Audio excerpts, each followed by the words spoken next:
अस्सलाम वालेकुम। क्या हाल है आप सबका? अल्लाह ताला आप सबको अपने ज़ुबान में रखे। फूड इज़ रेडी में आज एक बहुत ही मज़ेदार हलवा छुआरों के हलवे के साथ मैं आपके सामने हाजिर हूँ। चूँकि छुआरे बहुत ही ज़्यादा ड्राई होते हैं, लेकिन जब आप इनका हलवा बनाते हैं तो ये खाने में बहुत ही मज़ेदार लगता है। ये हलवा आप इसको किसी भी ख़त्म या न्याज़ के मौके पर और ईद के मौके पर भी आप इसको तैयार कर सकते हैं।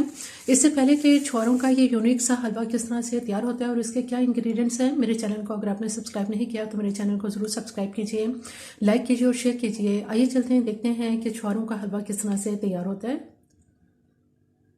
बिस्मिल्लाहिर्रहमानिर्रहीम। छुहारों का हलवा बनाने के लिए यहाँ मैंने 1 पाव छुहारे लिए थे, जिनको इस तरह से बहुत ही बारीक काट लिया है। लेकिन काटने से पहले इन छुहारों को मैंने जो तकरीबन 1 पाव थे यानी 250 ग्राम सारी रात के लिए इनको पानी में भिगो दिया था। जब तक ये भीगते नहीं है और नरम नहीं होते उस वक्त तक इनको काटना बहुत ही मुश्किल है, इसलिए इनको भिगोना पानी में बहुत ज़रूरी है। भीगने के बाद ये इस तरह से फूल जाते हैं, नरम हो जाते हैं और इसकी गुठली निकालना भी बहुत ही आसान हो जाती है। ये देखें कि आप इसको इस तरह से बहुत ही आसानी तरीके से छुआरे जो है कि जब आप इसको सारी रात के लिए भिगो देंगे पानी में तो ये बहुत आसानी के साथ ये कट जाते हैं। और उसके बाद मैंने इस तरह से इनको बारीक जो है वो इस तरह से इनको इसकी कटिंग कर ली है।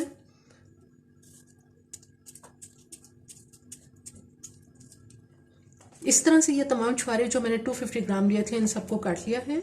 यहाँ स्टोव को मैंने ऑन कर दिया है। इसके ऊपर एक सॉस पैन रखेंगे और इस सॉस पैन के अंदर मैं इसमें ½ kg यानी आधा किलो दूध इसके अंदर डालूंगी, आधा लीटर। दूध को अभी पहले तेज़ आंच पे गर्म कर लेते हैं। दूध में उबाल आ चुका है, बहुत तेज़ अब ये दूध गर्म हो रहा है। अब जो छुहारे हमने जिनको काटा है ये तमाम इसमें हम डाल देंगे और इसके साथ ही आंच भी कम कर देंगे, हल्की आंच पे अब इसको पकाएंगे।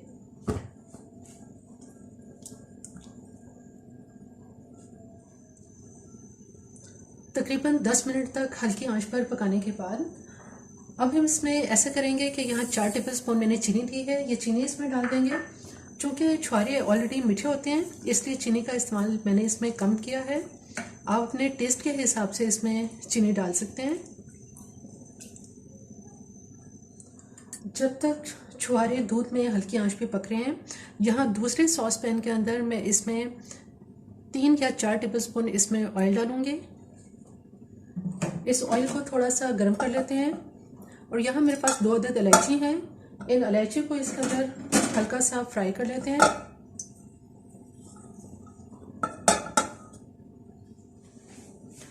इलायची और ऑयल चूंकि अब दोनों गर्म हो चुके हैं, अब यहाँ मेरे पास सूजी है जो मैंने 4 टेबल स्पून ली है, ये सूजी इसमें डाल देंगे।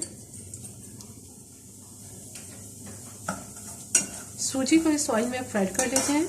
अगर आप इसमें घी डालना चाहें तो बेशक आप इसमें घी का भी इस्तेमाल कर सकते हैं।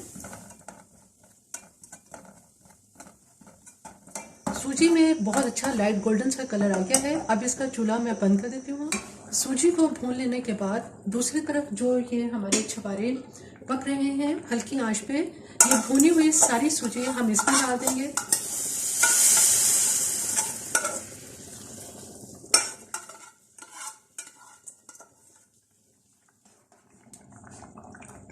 सूजी डालने के बाद अब इसको मज़ीद थोड़ी देर पकाएंगे।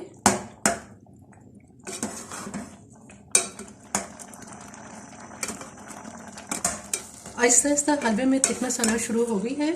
अब इस स्टेज पे आप जो भी नट्स इसमें डालना चाहें वो डाल सकते हैं। मैं इसमें थोड़े से बादाम डालूंगी, कुछ हम ऊपर गार्निश के लिए रखेंगे।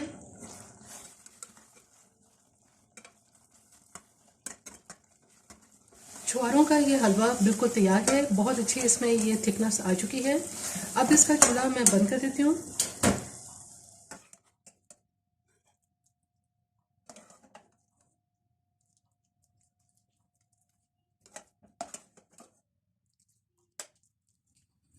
छुहारे को इस हलवे को थोड़े से खोए के साथ गार्निश कर देंगे।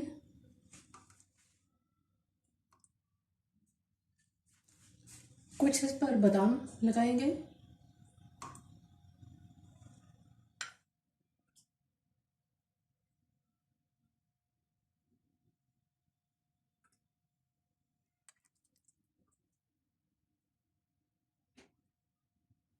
बहुत ही मज़ेदार खोए और बादामों से सजा हुआ ये हलवा तैयार हो चुका है और इसको तैयार करने में बहुत ही कम टाइम लगता है। बहुत मज़ेदार हलवा तैयार किया होता है। जब आप इसको खाएंगे तो इसका जायका आपको बहुत ही मुनफरिद लगेगा। मेरी ये रेसिपी आपको पसंद आए तो मेरे चैनल को ज़रूर सब्सक्राइब कीजिए, लाइक कीजिए और शेयर कीजिए। सब्सक्राइब के साथ बेल आइकन को ज़रूर प्रेस करें, ऑल के ऑप्शन पर क्लिक करें ताकि हर आने वाली वीडियो का नोटिफिकेशन आपको मिलता रहे।